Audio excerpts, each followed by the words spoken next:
Okay, good afternoon, everybody. Thanks for joining. Really appreciate it. This is Ray Pache from Infinity Technology Solutions. I'm really pleased to have Mircea Chochin giving the presentation today from Nokia Fixed Networks Business Unit. I think this is a really relevant topic for today's environment, especially with the pandemic and the definite need, realization that broadband networks are woefully inadequate in many areas across the country. So this is a technology that'll help plug that gap and provide broadband where it's necessary, as well as wireless, which we discussed the last time. And so I'll just do a quick introduction to our speaker, Mircea Chochin. He's currently Senior Business Development Manager for Nokia Fixed Networks Business Group. So in his current role, he leads the efforts to develop broadband communications infrastructure in North America. Mircea's got 20 plus years experience, extensive experience in telecom research and development, product line management, product management, business development across the routing, transport, and last mile access technologies. So he certainly knows the end-to-end solution, which is really a unique positioning situation for Nokia, being that they can offer the end-to-end solution of an entire broadband network without going to any third parties other than for services and some things like that. And so Mircea also holds an engineering master's degree and MBA from University of Texas at Dallas. So Mircea, take it away. Thank you very much. Good afternoon, everybody. I'm glad to be here. I hope I'll not bore you over the next 55 minutes. My goal is to get you a little bit familiar with what Nokia has to offer when you are talking about the last mile connectivity. As Ray said, Nokia is one of the vendors that actually can provide an end-to-end solution when you are talking about the broadband connectivities. The components are basically the last mile technologies, and from there you need some sort of aggregation as well as maybe some optical transport. So for my presentation today, I'm going to be focusing on the last mile technologies. When we talk about Nokia, I know that for the ones that are not familiar with Nokia, what Nokia can do actually on the fixed network side, Nokia is a very well recognized brand name. The majority of people where I talk with, they say Nokia, they're thinking about the handsets, which were very familiar back in the early 2000s. But Nokia is more than that today. Nokia is actually one of the few vendors in the world that can provide the end-to-end solution when we are talking about networking. Networking at all levels, last mile access, core, transport, so everything from an end-to-end solution. We are part of Nokia now, but we have a very rich history coming from the Alcatel and Alcatel-Lucent in the past. We are by far the #1 market leader here in North America. We have about 70% market share when we're talking about the GPON deployment. And we have customers across the entire spectrum, starting from the bigger carrier side, big names, the #1 and #2 here in North America, but also customers in other market segments like utilities, also municipalities that because the existing carriers, the incumbents, they didn't provide the necessary broadband infrastructure and broadband services there, they had no choice but to deploy the last mile network by themselves. We are a market leader in still the golden standard for the broadband today, the GPON, but also we are in the market leader in the next or tomorrow's technologies, if you want to call it that way. So we have the #1 market leadership as well in the 10 gig PON, and we are not stopping there. We didn't stop there. We are always the driver of the market and the new technologies. We have the Bell Labs with all the different technologies that have been discovered there, and they are in deployment today, not on just on the last mile portion of the network, but also in other portion of the networks. And they didn't stop there. Actually, they have new technologies like the 25 gig that are there in the incubation phase and are going to be deployed in the near future. Just to give you a glimpse over, do you see the slide changing on your screen? Right? Can you help me? I want to make sure that we didn't get stuck there. Yeah, it looks like it's not changing. Okay, let me try to share again, because I noticed that I have two screens and in one changed and the other one did not. Might want to just go back to the other one. Okay. I don't know why. Okay. There we go. It changed that time. Okay. Sorry about that. On this slide, I just want to highlight to you a quick history. If I said what we did here at Nokia in the past through Alcatel and Alcatel-Lucent.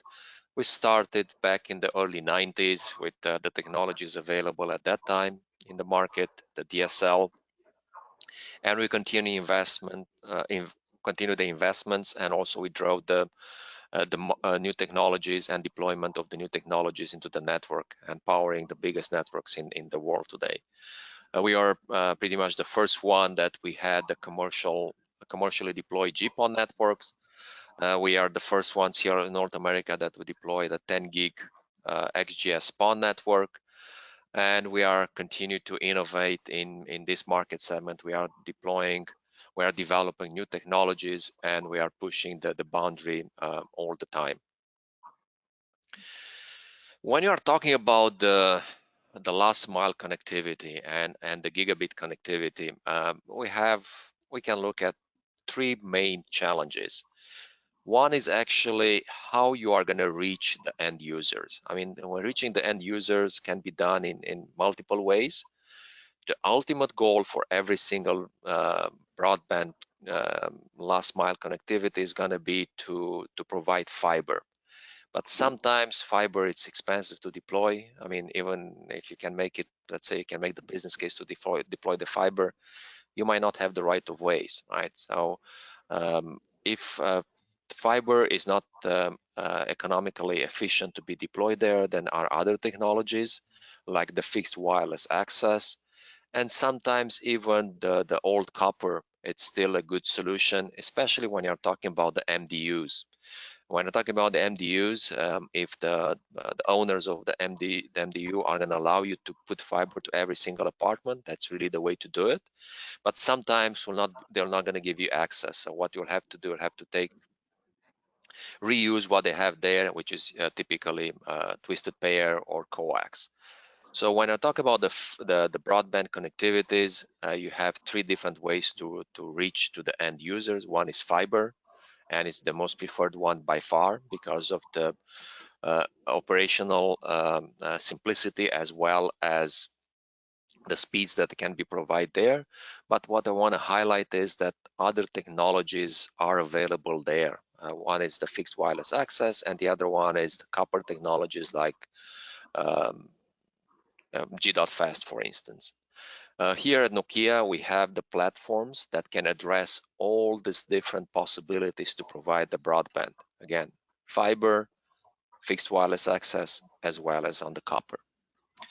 The next challenge when I talk about the broadband connectivity is going to be not just reaching to the house. I mean, in the house, it was perfectly fine reaching to the house. You provide the pipe, and from there, you let the end users to actually take care of the Wi-Fi needs.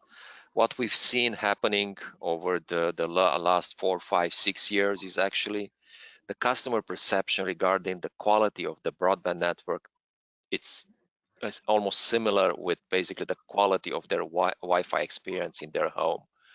So in the past, the traditional service provider, they stopped at the DMARC was just providing the pipe to the home, and from there you let each one of the customer to take care of their Wi-Fi needs.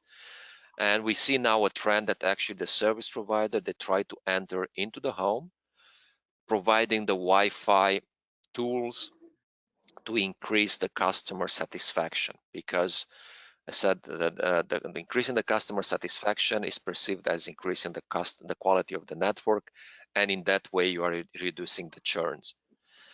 And the third big challenge for the fixed networks today is actually what's going to be deployed in traditional way in the network and what's going to be deployed in the new way into the cloud. Here at Nokia, we are one of the early entrants and development of the concept of the cloud or the software-defined access networks. And our solution is different from our competitors because we don't force our customers to go one way or another. Our platforms can be deployed in a dual mode, in a traditional mode, SNMP based, and also in NetConf based. And we let our customer to decide which way they want to deploy it and when they are ready to deploy it. And also in the meantime, if they have traditional nodes deployed in one mode, that can coexist with the new nodes deployed in the software-defined network architecture. So that's one thing that I wanted to highlight regarding the Nokia options here. Moving forward, I'm going to give you a quick glimpse into what Nokia has to offer regarding the OLTs or the optical line terminals. Those are the first level of aggregation boxes when you are talking about the fiber to the home technologies. Here at Nokia, our OLTs, we can group them in three main buckets. One bucket, it's called the central office or the cabinet. We have our flagship platform here, it's the 7360. And the way we build this platform, we build it as a converged platform. So we have all the fiber access technologies available on this platform. And what I mean by that, we can, if you are talking about the GPON or the next generation PON technologies like the 10 gig XGS PON or the 25 gig or even the NG-PON2, which is basically a standard that has been developed before the XGS PON and uses multiple wavelengths to deploy still a 10 gig to the home, symmetrical 10 gig to the home, but because uses the multiple wavelengths, provides more flexibility on how to groom the different users on different wavelengths. So all these technologies are supported on the same platform. Those are, you can group them under the PON umbrella or the passive optical network umbrella. And if you need somehow from the same box to deploy active Ethernet, either 1 gig or the 10 gig, that's an option as well. And even 100 gigs. So if you want to deploy it, we have a customer that is going to require 100 gig of point-to-point, that's possible as well. So the way we design our platform is to have all these different access technologies available from a single platform. And the ones there to the left are mostly used when you are doing a central office type of deployment, as well as a cabinet type of deployment. That means you're going to do from a small to a medium and even to a high degree of concentration of the customers into that aggregation switch. If you have some remote locations where you have a limited number of customers, then deploying the bigger the central office or the cabinet type of boxes might not be economical. And also because you might not have a central office or a hut or a cabinet there, we give you the option to use like a compact sealed OLT, that the only thing what you need is basically just the power and the fiber, and you can even install it on a pole if you want to. So it's the one here in the middle, then basically it's the sealed OLT. And as I said, we have here at Nokia, we have the options to provide or to deploy the networks in a traditional way, SNMP based, or in a software-defined network architecture. So if you go from the day one in a pure software-defined network architecture type of deployment, then we have specifically designed boxes on day one to go on that type of deployment. But all the other boxes that I presented to you earlier, like the central office and the cabinet type of boxes, can be upgraded just via software from a traditional SNMP based to a software-defined network architecture. So if you are investing today in the boxes to the left and you want to deploy them in a traditional way, then when you're ready to go to the new architecture, you don't have to do a swap or a hard lift of all the shelves from there. Basically, the only thing what you need is just a software upgrade.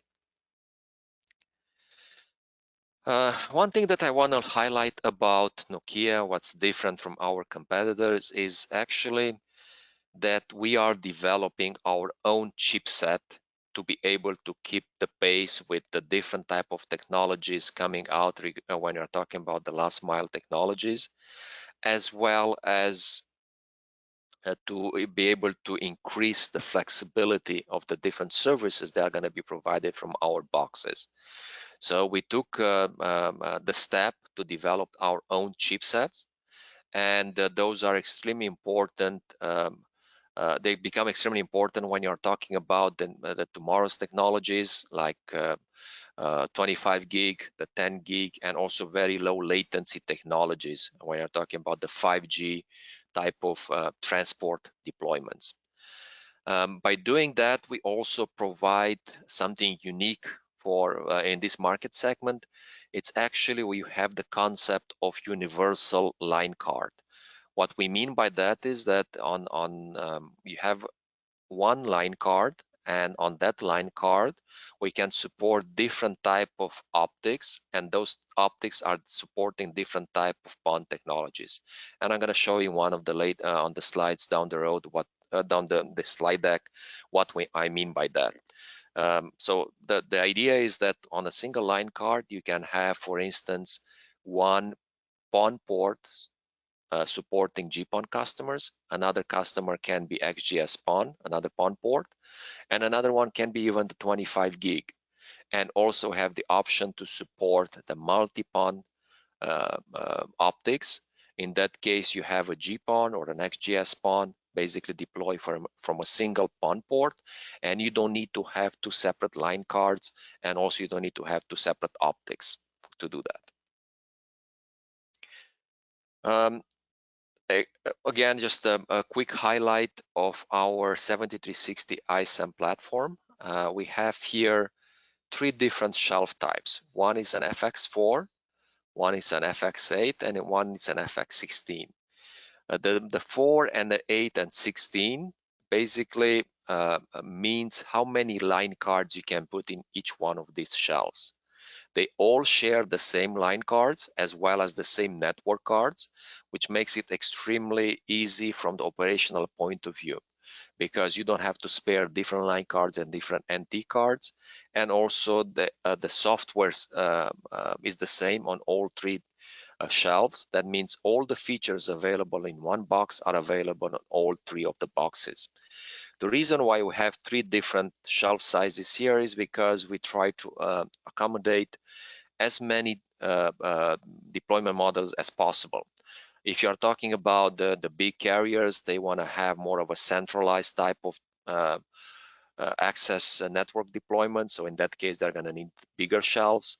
If we are talking about utilities, for instance, they kind of try to put this aggregation shelf maybe close to a substation and do their the first level of aggregation.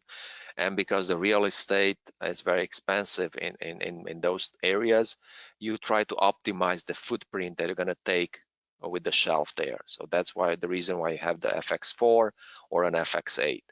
And again, they all share the same line cards. They all share the same features, the same NT card. The only difference is just the form factor of the shelf. And every single time I made this recommendation to my customers, if you don't have a real estate problem, I suggest you go with the bigger shell, because you're going to have the need there tomorrow for different PON technologies or for the growth. Price-wise, it's almost identical, because the only difference is just the shelf, and everything else is the same. Regarding the what type of technologies are supported from these shelves, as I said earlier, you can start from the traditional point-to-point active Ethernet on both the 1 gig and the 10 gig, all the way to all the different PON technologies, the GPON, XGS PON, and GPON2, and even the 25 gig. And to be able to support all those different type of technologies and the capacity coming from each one of them, we have also a very wide variety of the network optics that we can put on the shelf to actually interface to the network side, to a router or maybe to another aggregation shelf. So our optics, we support optics all the way from the 1 gig, 10 gig, and the 100 gig. And 100 gig, just to give you an example, we have the capability from a single shelf to actually go up to 800 gig worth of network capacity on the network side. These are the highlights of the different network cards. So if for you, the network cards are the one that actually talk on the network side. So from here, you are making the connections to the router, or maybe you are doing the connection to a transport to get to a router in a central location. So it depends what type of technologies you want to deploy on each one of those 7360 shelves. We supported 3 different type of NT cards. The difference between them is regarding the switching capacity as well as the uplink capacity. If you are planning to deploy just a GPON network, then probably you're going to be fine with a FANT-F card here, because that one provides you enough switch capacity as well as enough uplink capacity to do a GPON type of deployment. If you are considering from the same shelf to deploy GPON as well as the XGS-PON, which is basically the 10 gig fiber to the home, then you're going to need a little bit more of switching capacity. So you're going to need a FANT-G, and also you're going to need more on the uplink capacity, because you don't have your uplink, you don't want your uplink to be the bottleneck for your deployment. And if you are even want to future-proof your network even more, think about tomorrow's technologies like the 25 gig or even the 50 gig, then the FANT-H is the way to do it. That provides you a 3.2 terabit switching capacity, as well as up to 200 gig network links from each one of the cards. When we are talking about the line cards, these are actually the cards that are talking to the end users. So if you can imagine the 7360 or the OLT as 2 separate parts. One is the NT, the cards that I covered on the previous slides, and the other parts are the line cards. And when you're talking about the line cards, you are going to have different type of line cards, depends what type of access technologies you are going to try to deploy. And I'm talking here about just the fiber access technologies, because on the same shelf, we can support also copper access technologies, but I'm not going to talk about those today. So regarding the fiber access technologies, if you are talking, if you plan to deploy GPON, so basically we have a line card that can provide you 16 PON ports that can talk GPON. If you want to have XGS-PON or the 10 gig, here we have 2 options. One is a pure dedicated card with 8 PON ports for the 10 gig technologies, or you have the options to go with the universal card, how you want to call it. And on this one depends what type of optics you are choosing to plug into this pluggable optical slots. You either can have GPON, 16 GPON customers, or if you want to have XGS PON, you can have 16 10 gig PON customers, or you can even have the multi-PON. What we mean by that, then basically we have those type of optics, and that's allowed by the chipsets that we developed that can support both GPON and XGS PON from a single optic. In a traditional way, when you are talking about the multiple PON technologies, you typically have one optic that can talk GPON and another optic that can talk XGS-PON. And those two can coexist over the same outside plant, and that's the beauty of the PON technologies, because each one of those technologies are using different wavelengths. So if you are having a network today that has GPON, and now you have customers more demanding, and they are saying, okay, I mean, I want 2 gig symmetrical to my home, or maybe you have businesses, they want to have 2 gig symmetrical to my home.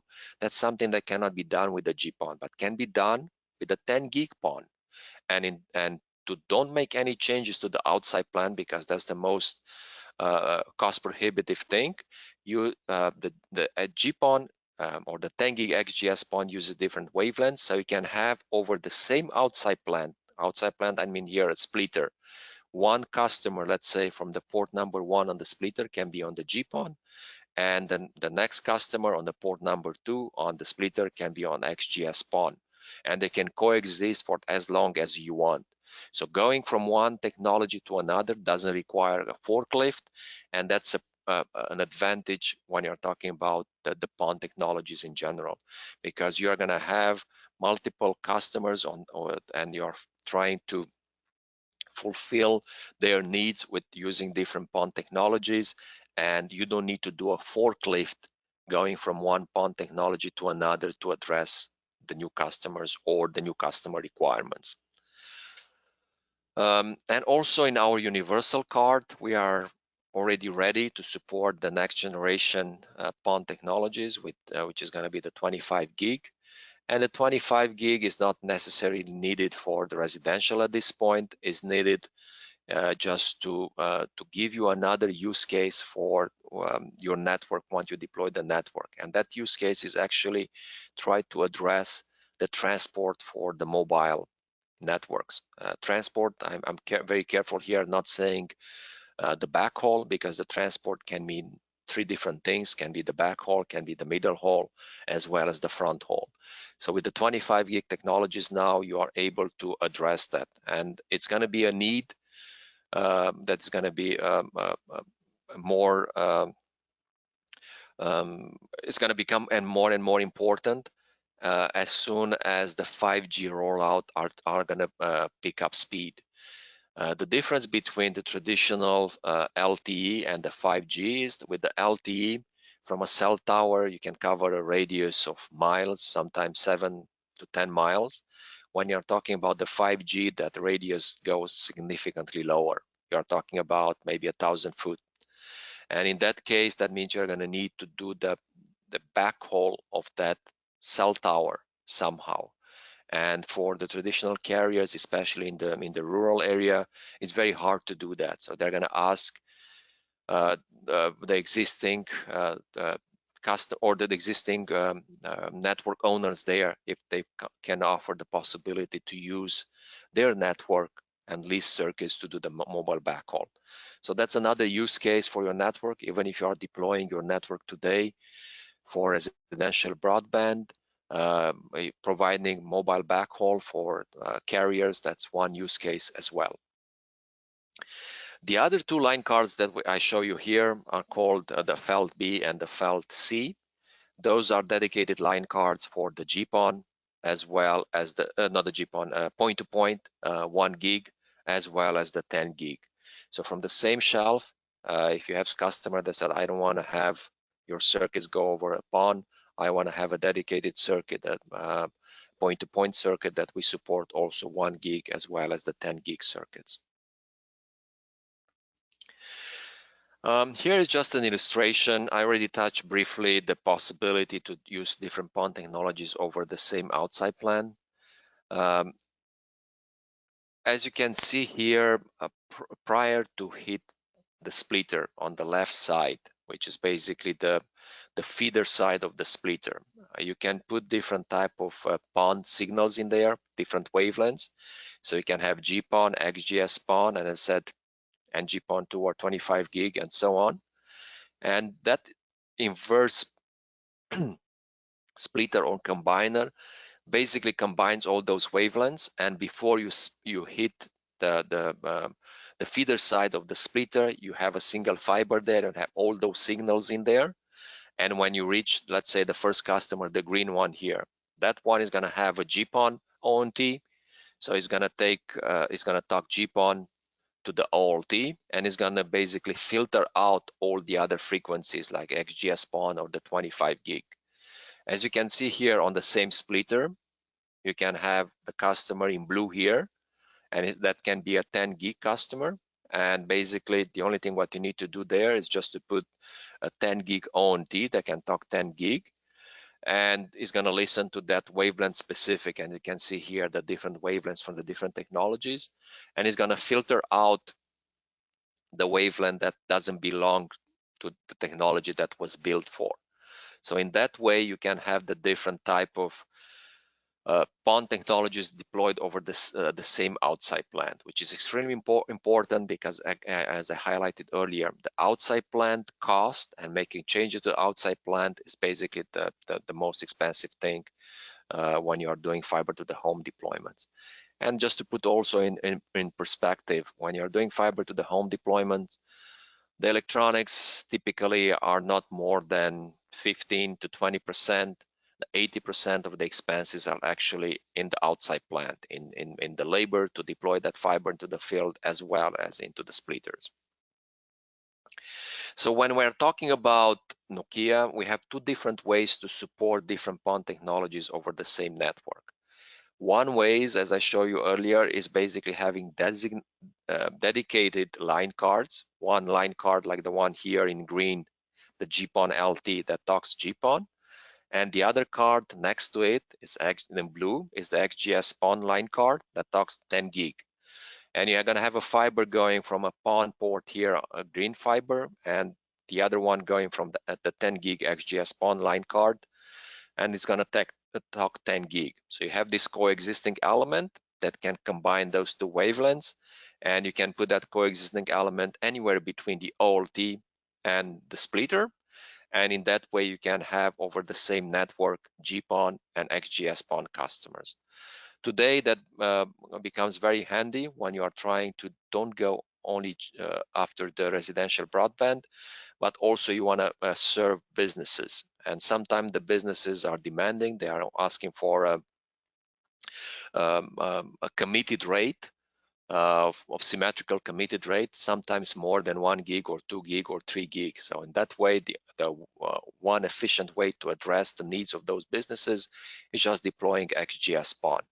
And also we see now a tendency that even for residential broadband to go with the XGS PON. And the reason for that is because most of the users today are demanding to have a symmetrical speed. What I mean by that, in the past, most of the users were fine with the download, right? Majority of their activities were on the download and didn't have to upload as much. So the GPON by definition is an asymmetrical technology.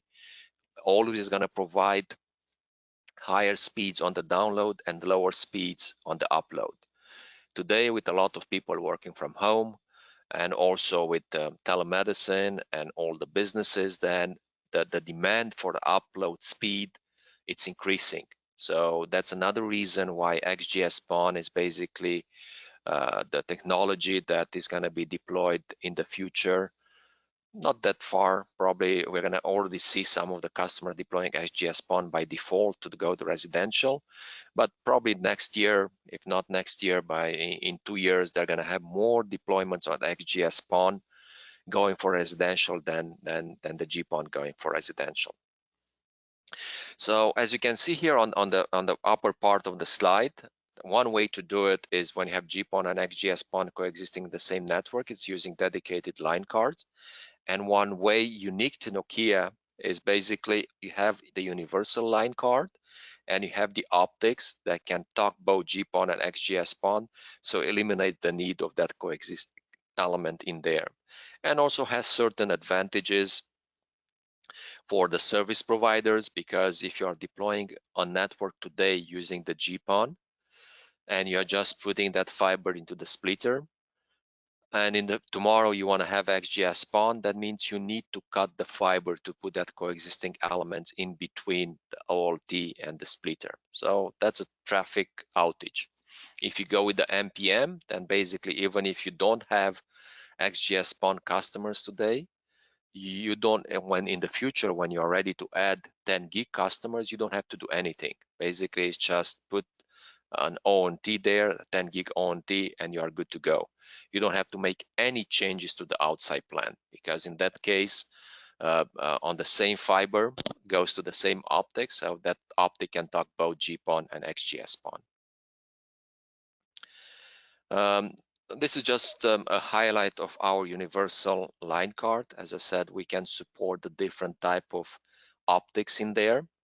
If you are putting GPON optics, then basically you have a GPON network. If you are putting XGS-PON optics, then you can have an XGS-PON network. And if you are putting the MPM optics in there, then you have basically GPON and XGS-PON over the same network.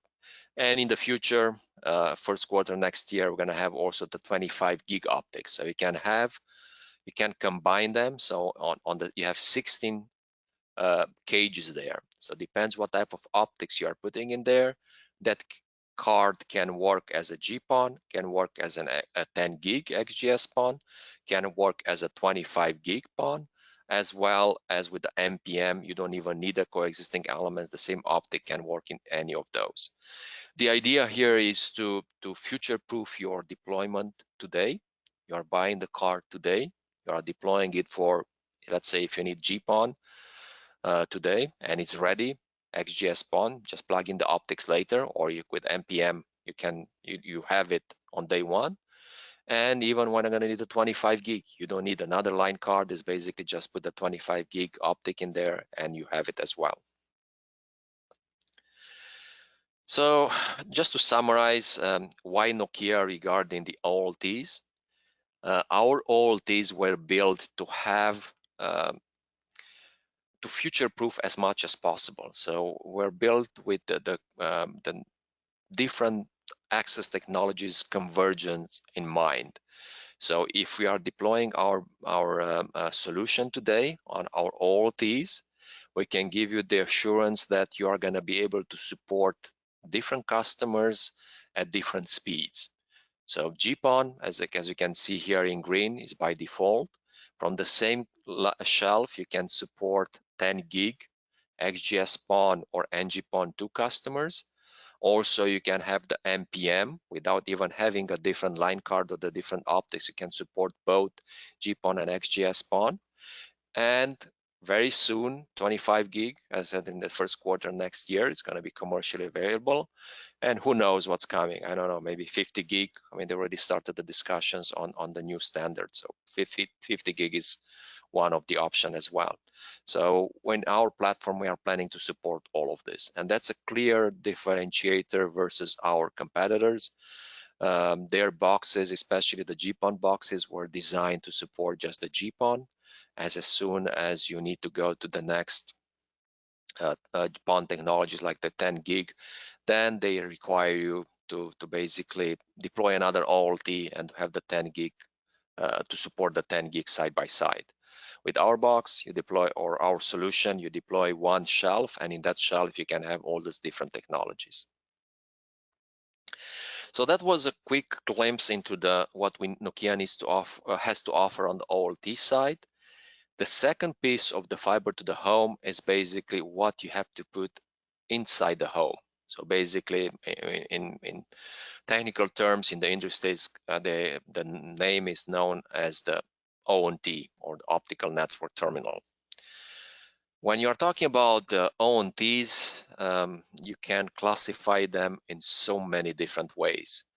One way to classify them is based on the use case they were designed for. I mean, if they're designed for residential, then you can put them in one bucket, and even there you can, in the residential, you can say, okay, what type of services that customer requires. If requires just a high-speed internet, then you're gonna have ONTs that are gonna be providing just the high-speed internet or the data only, how it's known. If you want that if that resident to be able to use also voice in a traditional way, like the POTS port, so basically just plug one of the traditional phones in the home using an RJ11 into the ONT, they're gonna have specifically designed ONTs to support the POTS port. If you wanna have ONTs with a router that provides Wi-Fi, they're gonna be also residential gateway ONTs. That's another option. Also, if you look from another use case, which is basically the businesses or the backhaul, you're going to have designated ONTs to support the business customers as well as the backhaul. And also you're going to have a designated ONT to support the MDUs. Because I mean, it's different with the MDUs, specifically when the MDU owners doesn't allow you to go to every single apartment, and basically you need a higher density of Ethernet ports as well as the POTS ports going from a box. Here, just to give you an idea of the variety of different ONTs that Nokia has to offer. The ONTs, another way to classify the ONTs, can be done on the based on the technology they were built for. So you're going to have GPON ONTs, for instance. You're going to have, if they were built to support NG-PON2, they're going to be NG-PON2 ONTs or the 10 gig. You're going to have also integrated gateways. In this case, you have the ONT as well as the router with the Wi-Fi in one box. Or you're going to have the special, we call them beacons or Ethernet gateways that are used to actually provide a Wi-Fi mesh inside the home. Again, Nokia has a very wide variety of the ONTs and specifically designed to support different use cases. To be deployed in a different environment. We have specifically designed ONTs to be deployed indoor and specifically designed ONTs to be deployed in outdoor. Outdoor deployment, it's a very popular type of deployment with the utilities in particular, because they don't want to get inside the home. So when you are deploying outdoor ONTs, you are putting the ONT outside. You have an enclosure to basically seal the ONTs from the weather. And in that way, every single time when you try to go and service the ONT, you don't have to ask for the owner's permission to get inside the home. And also you are able to use that ONT for other use cases like smart metering or the smart grid. Basically, that ONT can be used to connect the smart meter and smart metering as well. So basically a dual use of the network in this case in particular for the utilities, because they are going for residential customers as well. They are fulfilling their own needs regarding operational things like smart metering or smart grid. As I hinted at the very first beginning, one very important challenge for the service providers is actually addressing the Wi-Fi needs of their end customers. As you can see here from the researches, that 30 to 50% of the help desk calls that the service provider take are Wi-Fi related, and it takes about $20 to $30 for each one of those calls, the cost for each one of those calls, as well as about 10% of those calls are ending up in a truck roll. All of those are basically equivalent with big dollars on the service provider, big dollars on the expenses on the operational side. And on top of that, if you don't have a good control and you don't provide a reliable Wi-Fi inside the home, then the customer satisfaction reduces drastically, because as I said, the Wi-Fi experience, the customer is perceived to be synonymous with the quality of your network. So if the customer experience goes down, their perception about the quality of your network goes down. And that's valid even if you as a service provider, you are not providing the Wi-Fi inside the home. So it's better to have more control and to deploy an end-to-end solution. Don't stop just providing a big solid pipe to the home, but get inside the home and use the Wi-Fi and provide the Wi-Fi that gives you the visibility inside the home to see what's happening, and also to empower your end customers to troubleshoot the network even before they have the need to call you. And in that way, they get the customer satisfaction goes up, and also reduces the amount of calls you're going to receive, as well as the operational expenses that you'll have to incur as a service provider with the Wi-Fi. Here is just a very interesting fact regarding one of the surveys.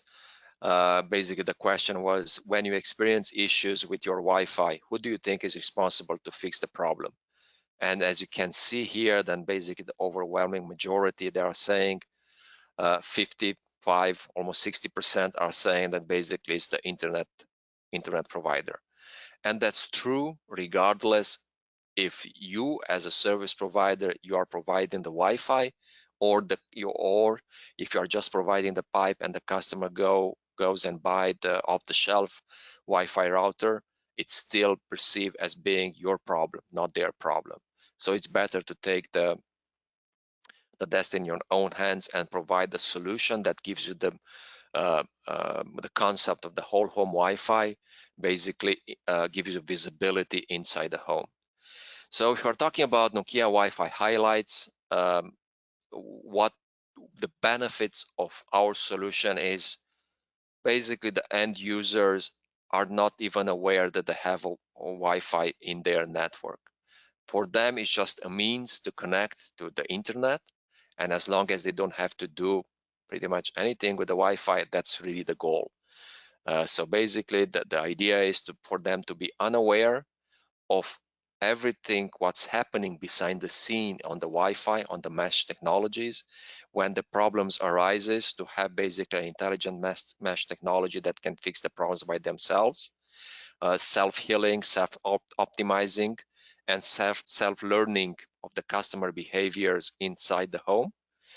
And let's say if that's not enough, and you have some use cases when the customer has to do something, basically you have the tools to empower the end customers to do that and solve the problems and don't call you as a service provider.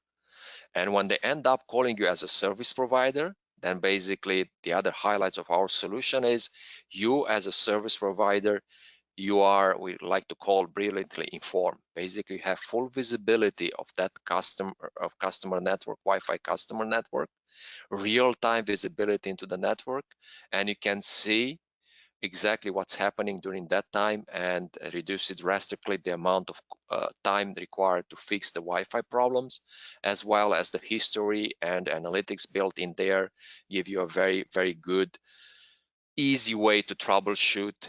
Even a entry-level job can do that, and you don't need very expensive resources to handle the call center. When you are talking about Nokia Wi-Fi offering, we have three distinctive components.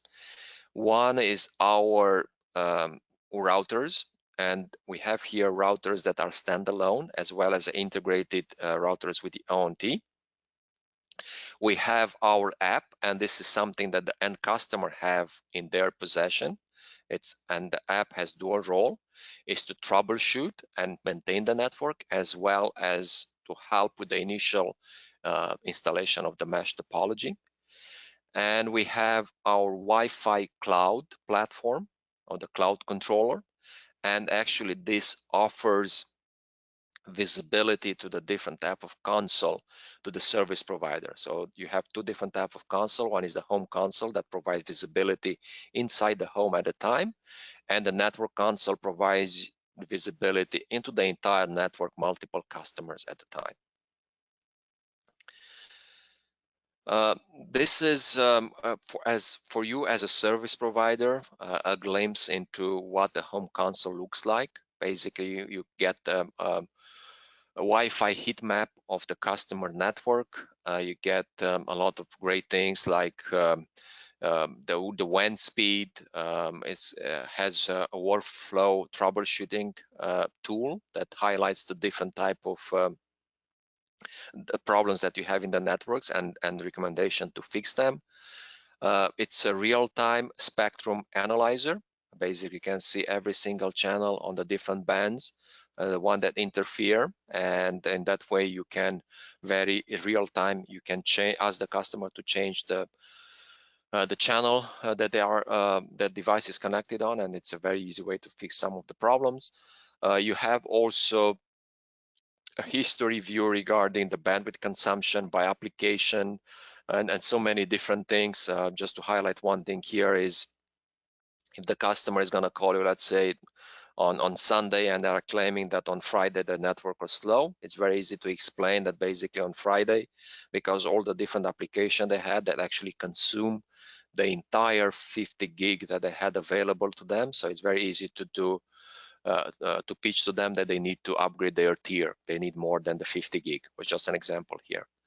Regarding the app, as I said, it's something that end user can download from the App Store, supported on the iPhone as well as the Google. And you can, as an end customer, can visualize the Wi-Fi network inside the home. You have also parental control and also guest network features, like you can create different guest networks and don't share your Wi-Fi network with your visitors. Regarding our offering on the Wi-Fi, we have different type of boxes or solutions. One of the solution is to have the ONT, or the fiber termination portion of the fiber to the home, integrated with a router. So it's basically integrated gateways, and this is just one of the box for the solutions when you have one ONT with integrated gateway. We have another one, and we have a wide variety, depends what type of Wi-Fi you want to have. You either want to have Wi-Fi 5 or you want to have Wi-Fi 6, so you have different type of integrated gateway for the different type of customers and different type of deployments. If you want to try to create a mesh network, then one way to do it is with the integrated gateway, and after that you use the beacons as the extenders or the repeaters. And as you can see here, we have multiple type of beacons on the Wi-Fi 5, for instance, beacon 1 and beacon 3. We have on the Wi-Fi 6, we have the beacon 2 and the beacon 6, and we are going to continue to have different type of beacons added to our portfolio based on the different demands from our customer segment. Okay, I know that we have just 5 minutes left. I already covered what Nokia has to offer on the OLTs, on the ONTs, on the Wi-Fi, the tools, as well as the different options, integrated gateways or standalone gateways. If you remember at the beginning of the slides, I mentioned to you the possibility to don't go just fiber to the home. We have also here at Nokia the possibility to, how we call it, the fixed wireless access. It doesn't have to be one or the other. I mean, we have several customers that are today are deploying fiber to the home, and they have certain pockets of their coverage where fiber to the home doesn't make sense because of the low density of subscribers. So putting fiber there would be cost prohibitive, but they still want to go after those customers. They still want to provide services to those customers. So another way to do it is basically using the fixed wireless access. The fixed wireless access in particular in North America here, because we have the CBRS spectrum in the 4G, it's one of the viable options. So you can deploy fiber to the home, and as a complement, you can deploy the fixed wireless access. And with the 4G and the CBRS as the fast mile, how we call it, you can reach speeds up to even 100 megs, and at the distance at miles from the cell tower, right? And that's extremely important when you are talking about rural areas where putting the fiber, when you have maybe 2 or 3 customers on a square mile, doesn't make sense to put the fiber on the ground. So the idea here is to use the fiber to the fixed wireless access as a complement to the fiber to the home. And here at Nokia, we have multiple ways of doing that. As I said, we can provide the radios as well, and I'm not going to talk about the radios because they are part of our another business unit here at Nokia, and I think if I'm not mistaken, Ray covered that in another session, or it's part of a session movie in the near future. I'm going to talk only about the CPEs, or the devices that you're going to have to put inside the home or to mount as an antenna outside the home to make that possible. So depends what options you are going after, or what the distance is and what type of signal strength you have there. You have two different options. One is to go with the outdoor receivers. In this case, basically you are eliminating the attenuation of the wall penetration. So it's an option viable when you have a lower signal strength. And in that case, the tower is going to be a lot farther. And the disadvantages, that is going to be basically a two-box solution. You have to put the outdoor unit outside the home, and you need to install it outside the home as an antenna, and you have to put the Wi-Fi router inside the home. When the distances are shorter and the wall attenuation is not a problem, then we have also the option to kind of have this integrated gateway. It's a unit that can be installed inside the home, and it's basically that it's two units in one, provides also the Wi-Fi inside the home from the same box. So you don't need to have two boxes. The disadvantage is, again, the gain is going to be less, so it doesn't fit on all the cases. For the rural America, the majority of the deployments are using the outdoor receiver with a Wi-Fi inside the home. This is how our antenna looks like, an outdoor receiver. Again, it's the benefits are where the signal strength are weak, and by installing it outside, then basically you avoid the first attenuation of the wall. It's ideal for the rural broadband, as I said, here in US, and we're supporting them in the different spectrum. One of the option is to use the CBRS because it's basically very lightly licensed. We have also the option to use in any other spectrum, but in that case requires for you to purchase the spectrum license. And as I said earlier, the other option is when you go for the indoor gateway deployments, then it looks like this. It's just the benefits where the signal strength are strong. And in this case, you're talking more of the suburbs where you have closer tower to the end users. Okay, and the last slide that I have here is basically just to give you a summary of the different type of CPEs that we have available for the fixed wireless access. We have the fast mile, the single band receiver in the CBRS. We have also for the carriers the multi-band receiver, so we have to support different bands. And when you are talking about the indoor deployments, then we have the fast mile gateway in the 5G as well in the 4G. And if you go with an outdoor deployment and also the Wi-Fi, then basically you can combine the ODU with the beacon inside the home. That was the last slide that I have. I know that it was a lot of information that I have to throw out that to you. Hopefully it makes sense and it's helpful to have an idea what Nokia has to offer when we are talking about the last mile technologies.